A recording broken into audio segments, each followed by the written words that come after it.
The Spin-off Podcast Network. Are you making the most of your KiwiSaver investment? Generate is an award-winning KiwiSaver provider with a track record of strong long-term performance. Making a smart decision now could add tens of thousands of dollars by the time you reach retirement. Book a no-obligation chat with a Generate KiwiSaver advisor today at generatekiwisaver.co.nz/get-advice. A copy of the product disclosure statement is available at generatekiwisaver.co.nz. The issuer of the scheme is Generate Investment Management Limited, and of course, past performance does not guarantee future returns. I'm Toby Manhire, and this is Juggernaut, the story of the Fourth Labour government. A podcast in 6 parts. Doesn't give my opponents much time to run up to an election, does it? This nation is at risk. What do you think you're up to now, you perverted little liar? I could smell the uranium on it as you lean towards it. There's a radical overhaul in the history of New Zealand's administration.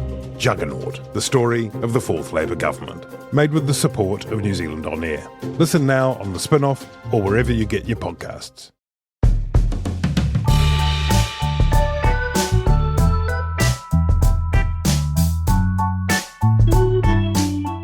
Tēnā koutou katoa, this is Toby Manhire with a special one-off bonus extra edition of Gone by Lunchtime. Normal service will resume very soon, but for today we've got a special interview with Deborah Hart, who's the chair of the independent Electoral Review, who have just issued an interim report. It stems from about a year ago when Chris Farfoy got a panel together promising a once-in-a-generation opportunity, he said, to consider how to make our electoral laws clearer, fairer and more accessible. We have that report out today.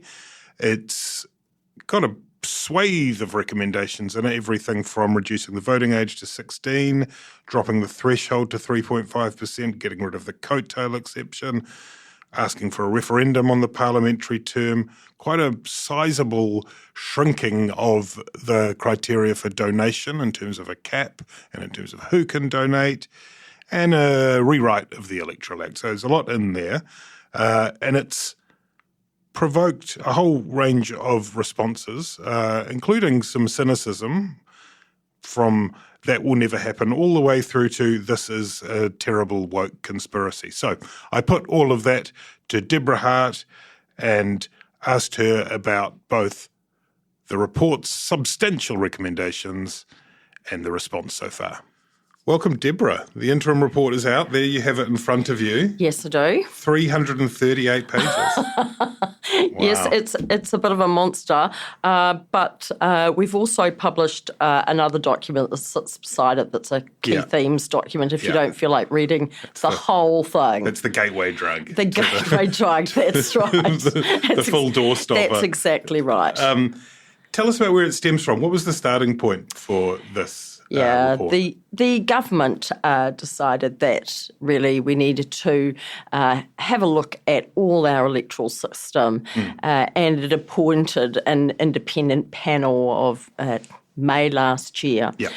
Very wide terms of reference for us to really have a look comprehensively at our electoral system. Some things were out of scope, like broader constitutional reform. We're not trying to replace MMP or look into whether we need an upper house or abolish the Maori seats or look at local elections, all out of scope, but everything else is in scope. A lot. So it was a lot, that's right, and still is a lot. That's a lot to squeeze into a year, isn't it? I mean, I don't know. It really is. It really is. And, we're only partway through this process because this is an interim report.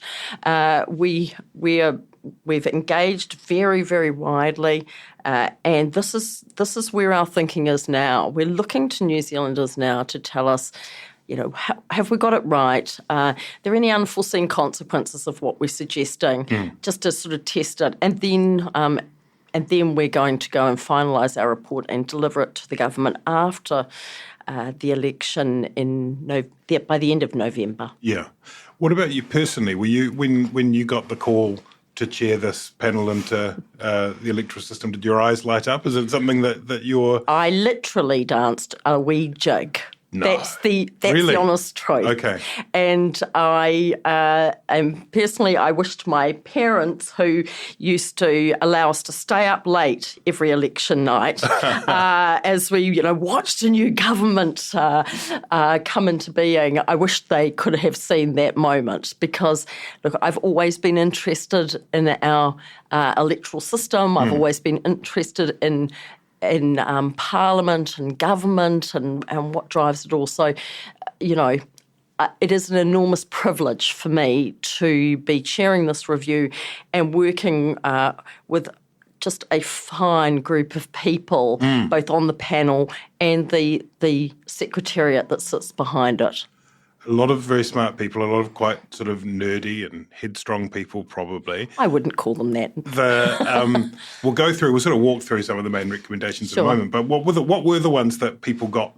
Whether it was the submitters, because you've already had a whole bunch of submitters and run various sessions. Whether it's the submitters or the subjects that within the group that you kind of argued about or discussed at the greatest length. Look, we debated, at length over many parts of this, many parts of the review. And sometimes we thought we were heading in one direction, and then you'd hear from someone submitting, and the panel would go, well, we hadn't thought of that. And we would sort of change our minds about things. And there was a lot of debating and differing views around the panel. So we've done quite a lot of testing out our views with each other and kind of pushing each other to test out what we're thinking. So look, there's some very meaty topics in there, like financing of political parties, and there's different ways that you could cut this, and we were looking at things from all kinds of different angles. Well, let's start on that financing then, because that in itself could have generated a 300 and something page report, couldn't it? Yeah. The key parts of that are a $30,000 cap on donations. Yep. And transparency for donations over the sum of, remind me. Well, the over the 1,500. Yeah. And look, the thing about this is. Really, we heard a lot in the submission process, a great deal of unease about where we are with political donations. Yeah. Never far from the headlines in the last few years. Yeah, and not in a good way. We heard a lot of unease about the amounts that could be donated and the undue influence that might be buying. The lack of transparency over who exactly was making these donations. Right. So the idea is only enrolled voters can make donations. That's one of our recommendations. Which removes, for example, companies, trusts and unions, which are all those iwi groups. Yeah.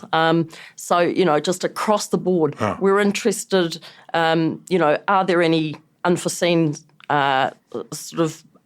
results of that we wouldn't want. But, we think keeping it at registered electors to make donations and loans, will clean this up a lot. Then putting a cap on the amount that you can donate. So $30,000 per person, per electoral cycle to any one party and their candidates. Just lowering the amounts really that can be donated. Anonymous donations, sorry, I think I steered you incorrectly, up to $500.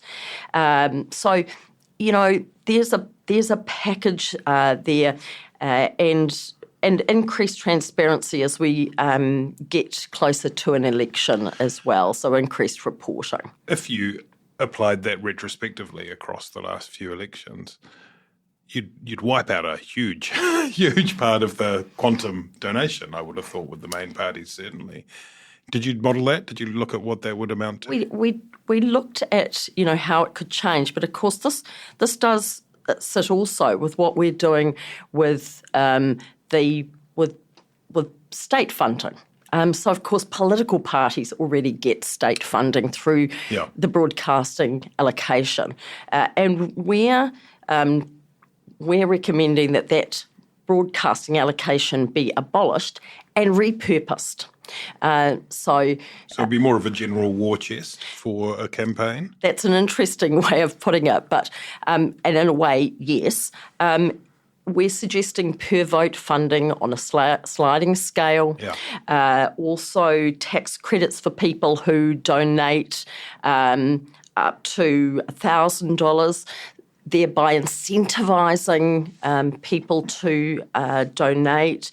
Base funding for registered parties. We heard from political parties the administration costs that they have in running a party. So ensuring that they have some funding to do that, and then also having some state funding for a new fund to enable political parties and candidates to really engage with Maori communities, and lastly, also expanding the election access fund that we already have to include applications to parties to meet the needs of disability, accessibility needs in campaigns. So a range of repurposing. So to get back to your first question, quite difficult to know how that all lands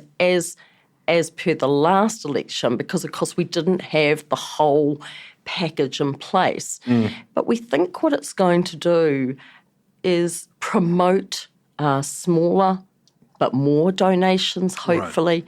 Right. It'll increase transparency over political financing, and it will take away the perception, at least, that large donations are buying undue influence in our government, and hopefully it will increase trust.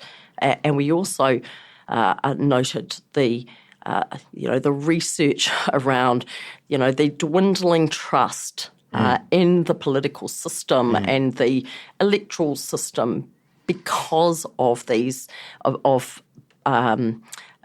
political financing.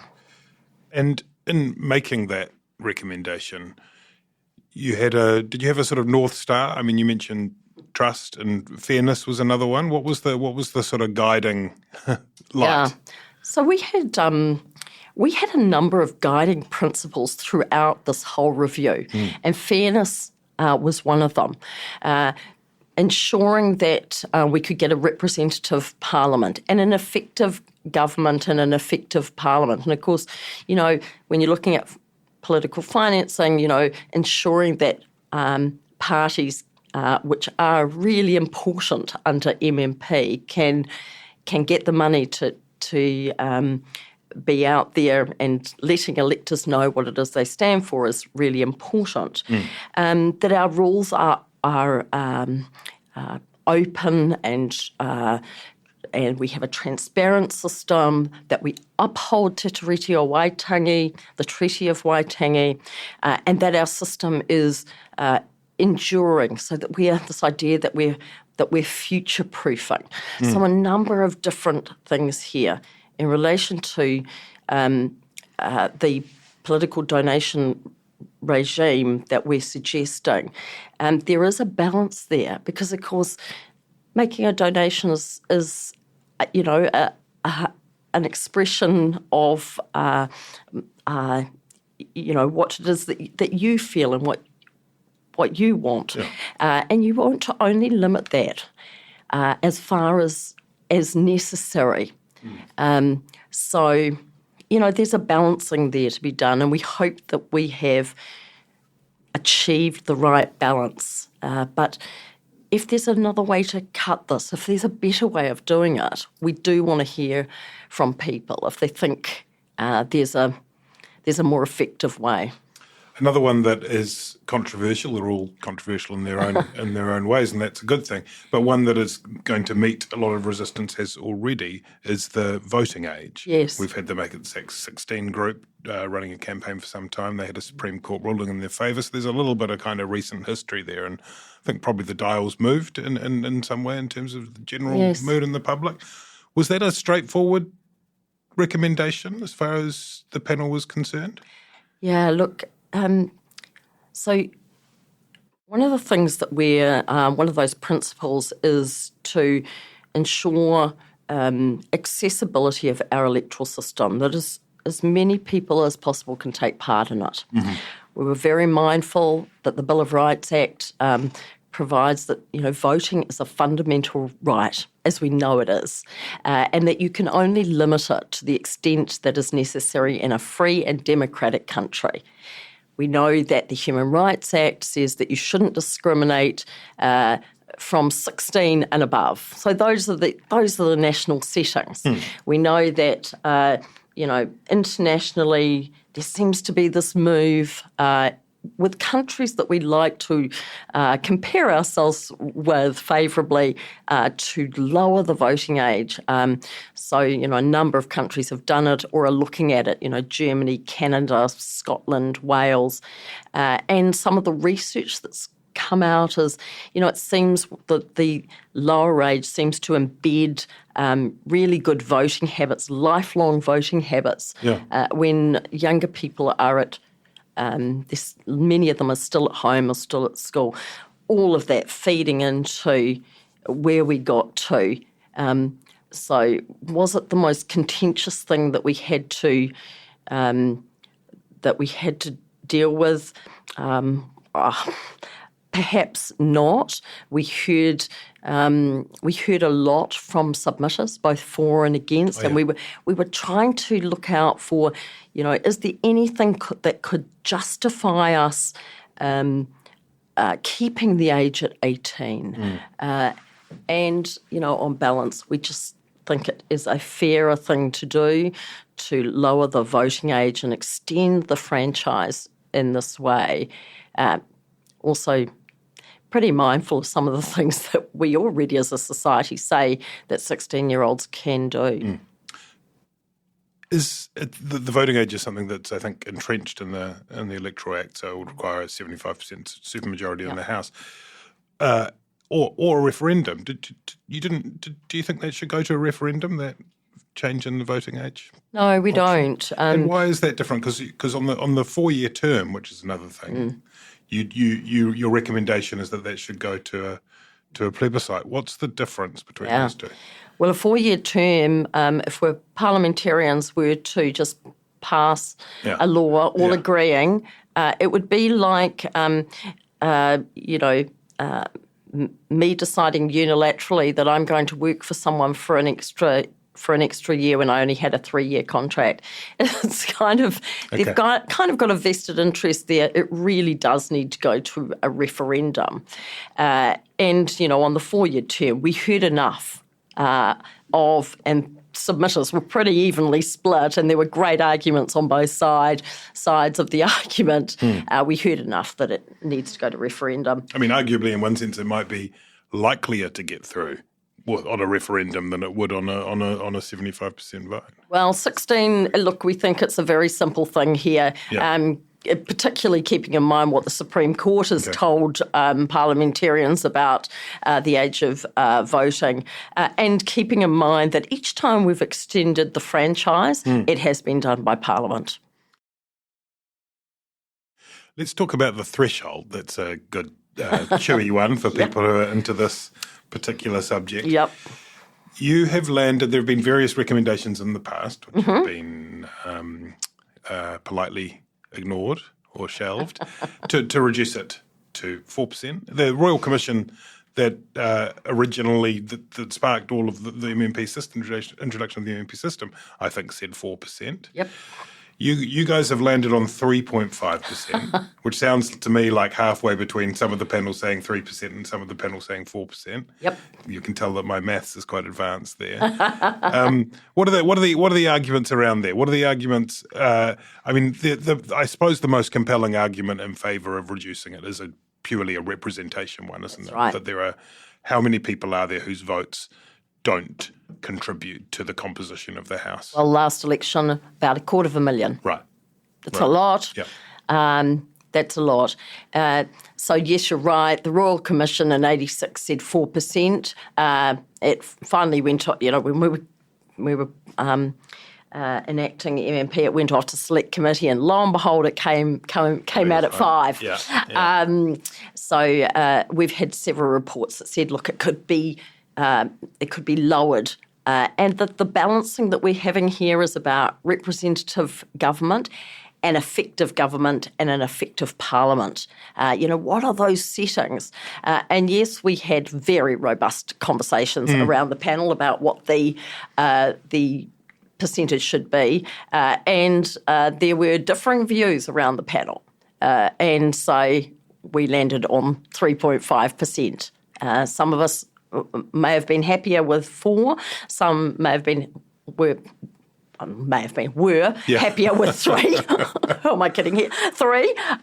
But we could all coalesce around 3.5%. Should it go lower? Maybe, but we have been mindful in the past that reports have said, look, let's lower it, see how it goes, review, and then if it works well and there's no unforeseen bad things that happen, lower it again.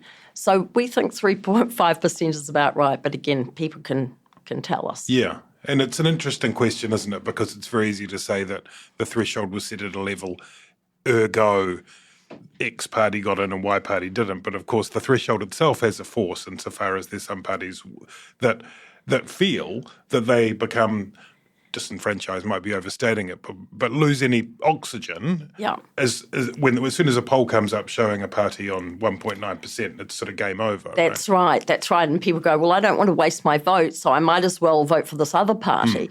Keep in mind that this recommendation goes hand in glove with one of our other recommendations, and that is that we get rid of the rule, the one-seat rule. Coattail rule, where you have you win a seat and you bring all these parliamentarians in with you. So on the one hand, we're saying, look, lower the threshold, better for smaller parties, more representative parliament. But this other way that smaller parties have been getting in, get rid of that. Why? Because this is a fairer system. We did hear from a lot of people who were pretty unhappy that Party A could win more votes than Party B, but Party B won an electorate. Party A didn't get into a parliament. Party B is in not just with one seat, but many seats. It's an interesting one, though, isn't it? Because how far do you go down the proportional purity route, right? I mean, people look at places like Israel, for example, which has a 3.25, I think. That's right, 3.25. And others, there are examples of lower ones too, I think, around the world. And you can create this kind of proliferation of small parties that have potentially an outsize, when it comes to proportionality, an outsize impact. Yes, and you have to take care in the comparisons you make because, Israel is a very different country to New Zealand. So would it provide the same kind of results? Don't know. But, we're pretty confident at 3.5%. We're still going to have effective government. And one of the things that we heard from a lot of people was about, the tail wagging the dog. We think that if there are, just a few more smaller parties, the impact of one small party holding the sway may lessen. Sure. The other thing about the electorate seat, the coattail rule, but the idea of the electorate seat, I think, and you can tell me if this is wrong, it sort of comes from the German idea where you would have kind of regional rumps, so groups. That's right. And so, just because we don't have it now, there's no reason, say, that the kind of Otago and Southland grouping that could get a couple of seats, get 3%, it's quite a good argument for them to be able to kind of bank their full support level, isn't it? Yes. So that would be... Yes. Look, there were very few arguments that you could look at that you went, there's nothing in that. Sure. It really is a balancing. And, looking at the whole thing in the round and going, well, this is a better way to do it. Let's talk quickly about that 4-year term. We touched on it. The trade-off there is, of course, between this, and we hear this from parliamentarians a lot. This is the one recommendation that they love. I think most MPs are keen on. And they say, it's not because they want to grip to power, and they don't. When you talk to them, they mean it. Is what I'm saying. Yes. They're quite genuine in saying, look, it's really hard to get a program of work through, to go through the legislative process, and to, and then it's election year, and we know what's happening now. It's election year. Everything is in the service of election day in some sense. And then, of course, the counter-argument is what? The counter-argument, particularly in New Zealand, right? There are some particular factors in New Zealand that can't hold them to account is the major argument. The fastest lawmaker in the West, as Palmer once said. Yeah. You can't hold them to account. It's not like other democracies where there's an upper house. We don't have a Supreme Court that can strike down laws. Right. We need to hold them to account. That is the main argument that we heard about, a 3-year term and why we should keep it. And one of the things that I remember reading in a submission from an academic of, we've put through some quite complex laws in 3 years. Just because you extend the time doesn't mean the lawmaking is going to get better. Yeah. So, look, there are really good arguments, both for and against a 4-year term. But there were some really good arguments, enough that we thought, look, it's been over 30 years since New Zealanders have decided on this. Before MMP, it's time for New Zealanders to be asked what their thoughts are again, and there to be a well-resourced education campaign, so that people know what this is all about. Did anyone make the case for longer than 4 or less than 3? Certainly not less than 3. I used to work with someone who said, this is nonsense, this 4-year term, so we should have elections every year, annual election. I feel a tightness in my chest, don't you? No, look, there may have been some that said longer. Yeah. We were certainly, longer terms were referenced. Yeah. So there are, Did obviously... you discuss fixed terms? Was that in your remit or not? Fixed terms as in... As in that it would be a determined length of Parliament rather than being at the whim of the Prime Minister. Yeah. And we did discuss that and decided against it. You could go for 3.5 years. We could go for 3.5. And then you could have 3.5 threshold to just absolute purity. I think you should put that in a submission. Through the system, just to make it all easy to remember. Well, let's talk quickly about the Election Day stuff, just because that's kind of interesting, and then we'll move on to this last bit about the Electoral Act. Yeah. The recommendation is to remove most of the rules that proscribe, that limit media coverage on Election Day itself? Yeah. Look, most of us, things have changed enormously.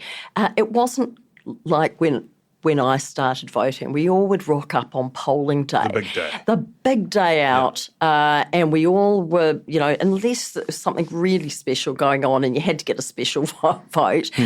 So most of us, so it made sense that we wouldn't have advertising on polling day, the idea being that there was not undue influence on your vote. Yeah. Now, nearly 70% of us vote in advance.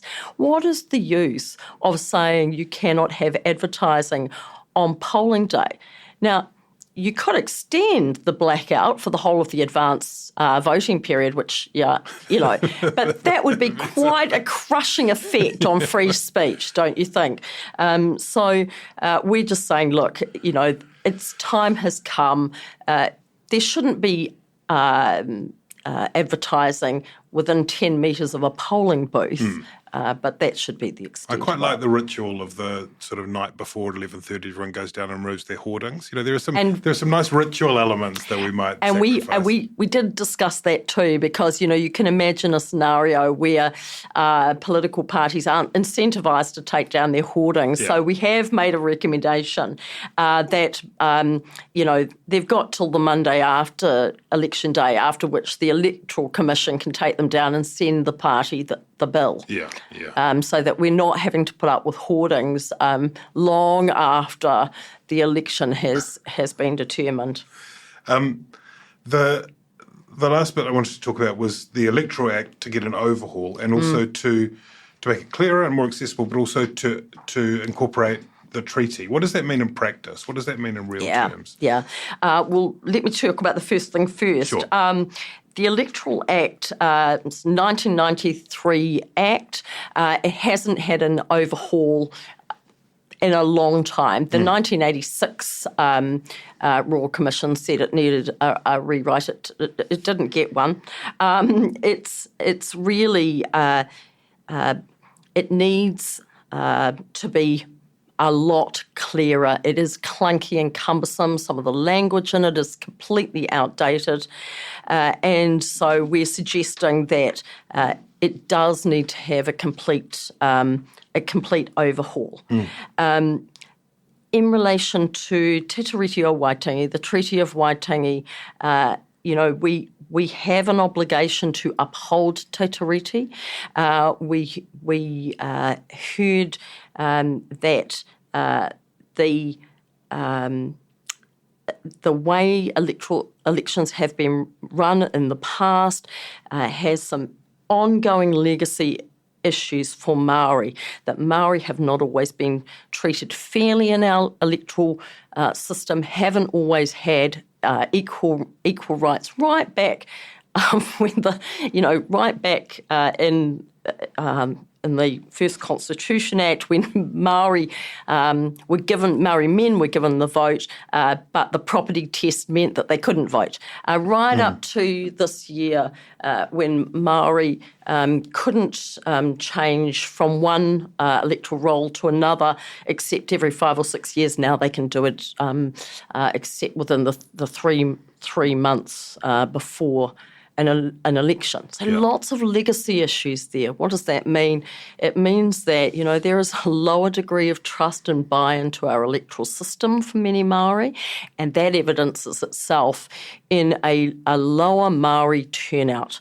So what we're doing is recommending that the Electoral Act explicitly requires decision makers to give effect to Te Tiriti, the treaty, and its principles in exercising their functions.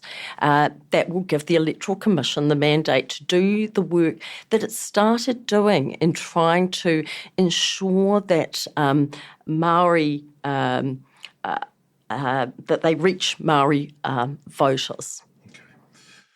So you've completed this report, and it's going out for wider consultation now for a period of a couple of months. But it's also, after you've all been in this sort of, not quite hermetic, but enclosed space, it's out there in public, and it meets this kind of, collides with this other force. It meets a sort of real-world politic vortex. And that means, for example, Winston Peters has called the report more dangerous woke nonsense. Mike Hosking, who's not a politician, but is quite a popular broadcaster, said it pretty much looks like what a heavily left-leaning group would drum up. And David Seymour, who's an elected parliamentarian, made it personal, and he called you a totally politicised and partial chair, trotting out slogans like a populist politician masquerading as a sober independent chair. He's not holding back, he never does, but that's quite strong stuff. What do you say to that? Well, look, this is an independent panel. It was selected not by politicians, at least in the first instance. There was a panel that was set up to interview those who were shortlisted and they were appointed. We have really looked at those principles that I've talked to you about and tried to apply them as best as we possibly could to ensure that our electoral system is fairer, clearer, more accessible to more people to take part in our electoral system. And that's what this is about. We will do everything that we can possibly do as a panel to understand what it is that New Zealanders are telling us in their submissions, to look at the international evidence, to understand the research that has gone on, and to feed it all into the final report. And I think that any government should be interested in that kind of comprehensive, holistic and independent view. Must be a bit disheartening, though, for people to come in so hot with sort of quite antagonistic responses like that. Well, it's great that people are interested. It's great that they're interested. And I'll tell you the other thing. You do have to, if you're going to do work like this, be prepared to have your ideas tested. I'm more interested in people telling us, look, that part of the report is wrong, or this is not quite right, because if you apply a principle of fairness, it doesn't get you to here. If you want a representative government, or you want to ensure that people can take part, this is the way to do it, not that way. Those kinds of conversations that are going to ensure that we can really test our ideas, they're what we're really interested in hearing. And we will be going out to all the political parties just as we did in the first stage of engagement. And look, I would like to hear from all of those people and tell us what it is that you're concerned about and what could be done better. Did they submit? Did the parties submit during the all first the process? Parliamentary parties submitted, and some of the ones who are not in Parliament. Yep. So yes, there was a very broad engagement phase. We heard from a lot of New Zealanders, 1,700 submissions, many of them from community groups, academics, political parties, a whole range of different kinds of groups. We're hoping that we will get even more engagement in this phase before the 17th of July. It's kind of a paradox, isn't it? Because, with something like this, the dream would be to try and take the politics out of it.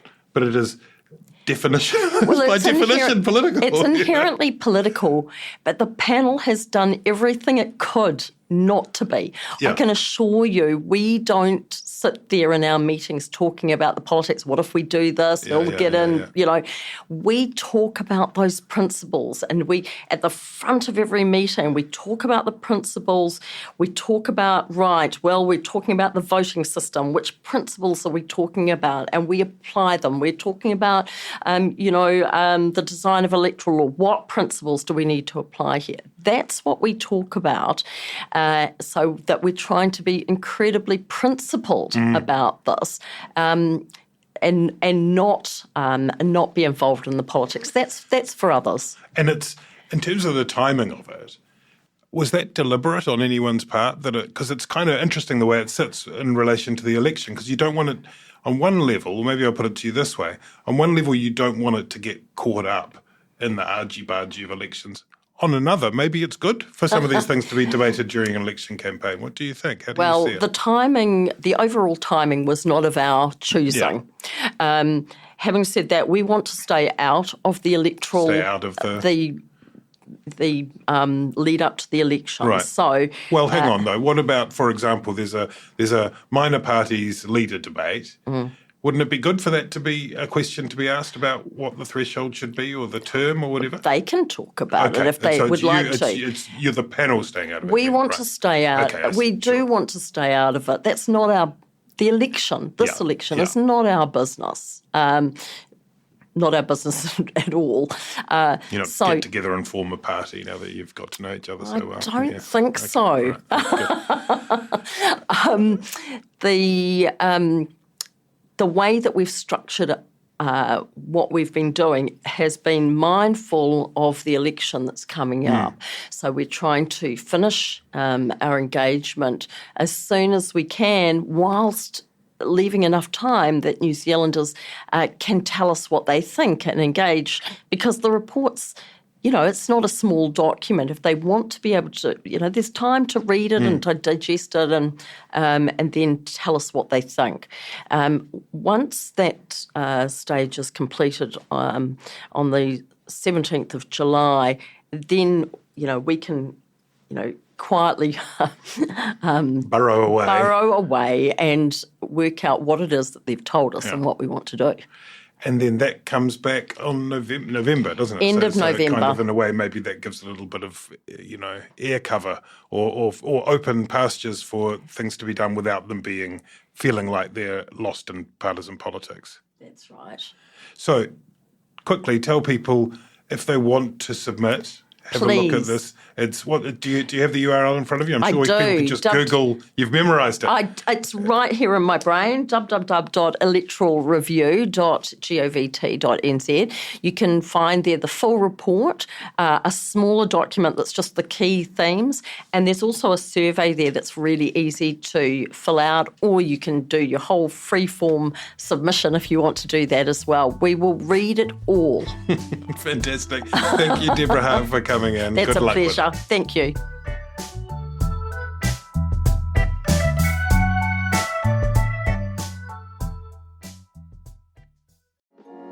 Kia ora, I'm Alex Casey, Senior Writer at The Spin-Off. We wouldn't exist without the ongoing support of our generous members. If you're able to, you can make a donation at thespinoff.co.nz/donate. Talofa lava. I'm Madeline Chapman, editor at The Spin-Off. If you have the means, consider supporting our high-quality journalism by becoming a Spin-Off member. Sign up now at thespinoff.co.nz/donate.